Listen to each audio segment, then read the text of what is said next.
Hello, I am Mantastic and Fantastic, and today I'm going to be discussing about the legendary creatures from a dungeon offensive point of view in the format of a tier list. So tier lists are a way to help at least provide some baseline perspective for how valuable a certain legendary creature is. And the thing is, you have to bear in mind that as of any tier list, whichever game it is, there is possibly a certain room of bias as well as personal situations dictating what is most valuable for yourself. So obviously take these recommendations with a grain of salt, but do at least use these as a good starting point or a reference for maybe possibly investing in your first legendary creature if you haven't decided who is the best one to do so far. So my goal is to have a tier list for PvE, which is not done yet. I have the PvP offense and I have a PvP defense, which you can find in a subsequent video or article. So generally speaking, this tier list has a few presumptions, and first off, it presumes that all creatures are fully awoken and have the same number of combo dots. Now, in an ideal world, we don't really have many 4-dot legendaries, so if you do have a 4-dot legendary, that tends to be your strongest card just because it's going to hit for 16 times damage, provided they actually have a reasonable damaging active skill. Generally speaking, dots, AoEs, mends, and some hybrid specials tend to be lackluster. We want effects to take effect immediately. We don't want to cast them twice to gain a benefit or wait several turns for them to tick or expire. You want benefit right away just because PvP tends to be a lot shorter and faster compared to PvE. Random targets do work against bosses, but they're poor for non-boss waves for at least sniping out certain creatures that are dangerous. So if you have mass AoE, you won't be able to stall as much or pick off a threat that you need to remove.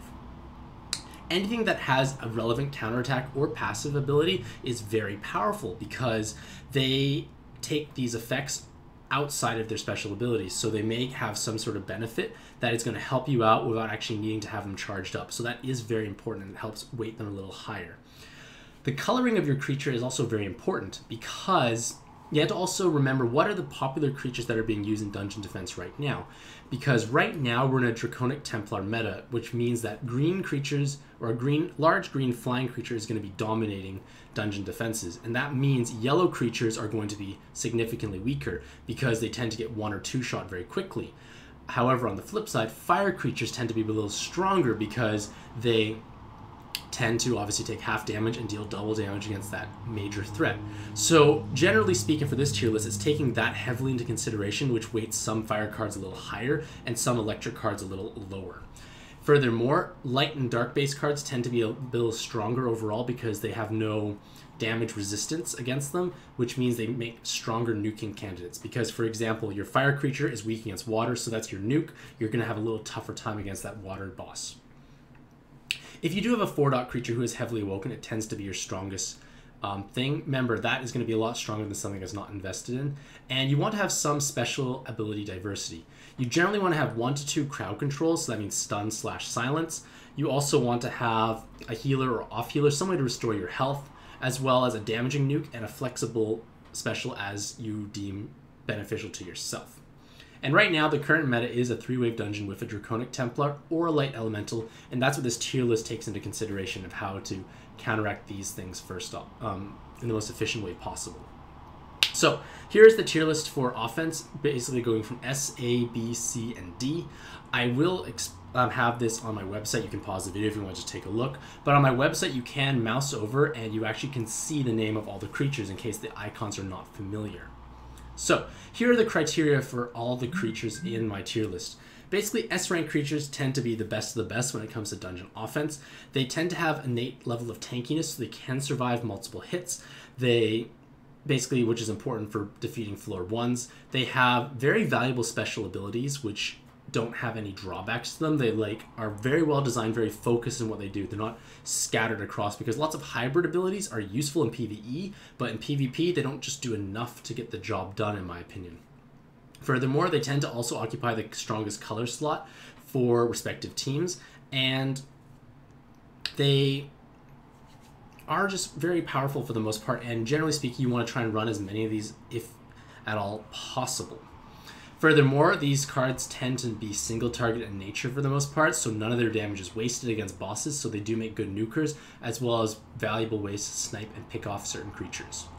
In the A slot, these are still very wonderful and very powerful cards to have, but they're just a little step down from the S tier. For example, the Sandworm and Sphinx, they would be much higher because they do have relevant counterattacks, but because Draconic Templars are so dominant, they just can't perform as well. Furthermore, Oathkeeper's a little replaceable by, say, Astral Watcher and the Mist Giant.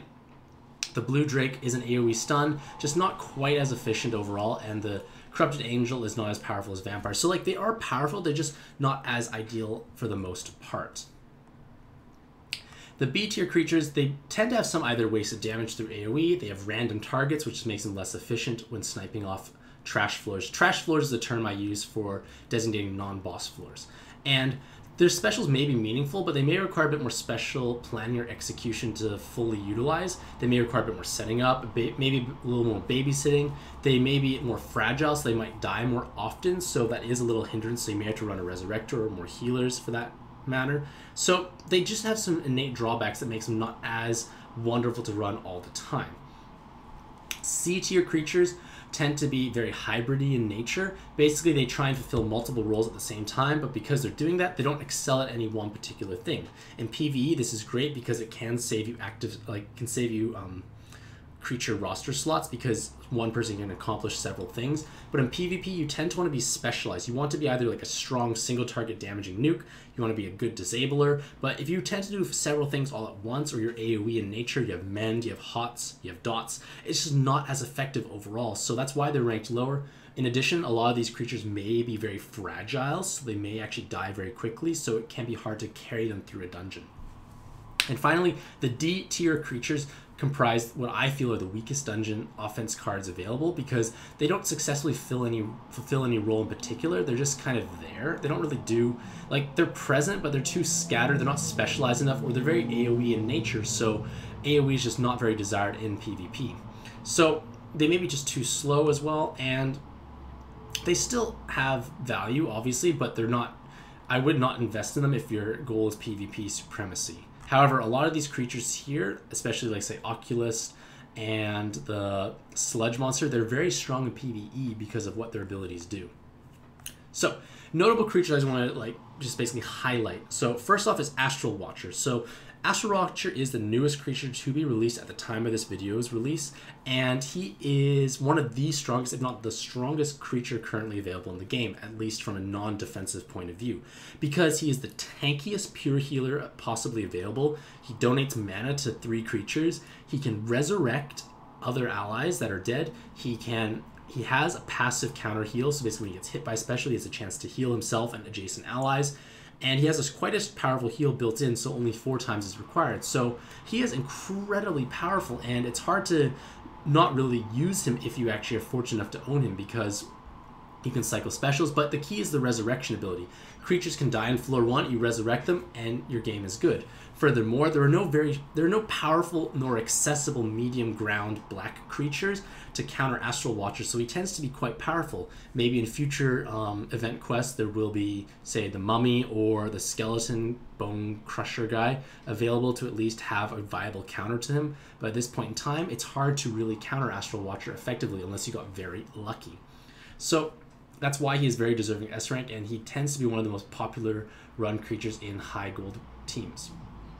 All the giants are S rank, and this is because all the giants have counterattack abilities. Counterattack abilities means that they have tremendous value by just being hit. They do something special or important. So even though, say, the yellow giant is yellow, which means Draconic Templars can finish them off faster, he does have the chance to generate 70 mana upon being hit. So what you do is on your very first turn, make sure he gets sufficient mana, gets hit by a special, generates 70 mana, boom, you cast a AoE stun and disable half their team. And then you can pick them off very quickly. So he is also very tanky, so he tends to survive long enough for that special to come up. So that's why the giants are all very highly ranked. They're very durable, they have very hard-hitting single-target stuns with a beneficial collateral benefit. The Phoenix is also an S tier, which is not a surprise. Phoenix is just incredible all around. Probably the strongest creature in the game from all three categories because he's just an S tier in all three.